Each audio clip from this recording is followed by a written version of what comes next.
વર્ષથી ફરાર હત્યાના આરોપીને અમદાવાદ ક્રાઇમ બ્રાન્ચે ઝડપી પાડ્યો। અમદાવાદ શહેરના કાલુપુર પોલીસ સ્ટેશનમાં વર્ષ 2017માં નોંધાયેલા હત્યાના ગુનામાં છેલ્લા 9 વર્ષથી ફરાર આરોપીને અમદાવાદ ક્રાઇમ બ્રાન્ચે ઝડપી પાડવામાં સફળતા મેળવી છે। મળતી માહિતી મુજબ વર્ષ 2017માં કાંટાકોટ પાછળ આવેલી હનુમાન ગલી વિસ્તારમાં મોહન રબારીની હત્યા કરવામાં આવી હતી। આ બનાવ અંગે કાલુપુર પોલીસ સ્ટેશનમાં હત્યા સહિતની વિવિધ કલમો હેઠળ ગુનો નોંધાયો હતો।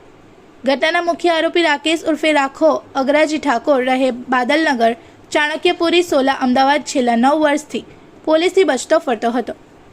અમદાવાદ ક્રાઇમ બ્રાન્ચને મળેલી બાતમીના આધારે આરોપીને બાપુનગર 4 રસ્તા નજીકથી ઝડપી લેવામાં આવ્યો હતો। પૂછપરછ દરમિયાન આરોપીએ સાથીદાર નરેશ રબારી સાથે મળીને હત્યા કર્યાની કબૂલાત આપી હતી। હત્યા બાદ આરોપી અમદાવાદ છોડીને દિલ્હી અને હરિયાણાના વિવિધ વિસ્તારોમાં રાજુ નામ ધારણ કરીને રહેતો હતો। તે ટ્રકમાંથી માલ ઉતારવાની મજૂરી તેમજ ટ્રકોમાં કંડક્ટર તરીકે કામ કરતો હતો।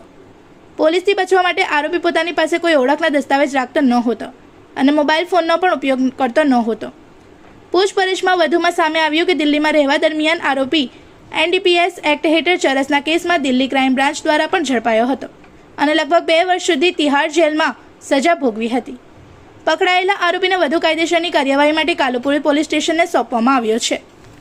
इस वीडियो को लाइक करें, हमारे चैनल को सब्सक्राइब कर बेल आइकन जरूर प्रेस करें हमारी न्यू वीडियो सबसे पहले देखने के लिए।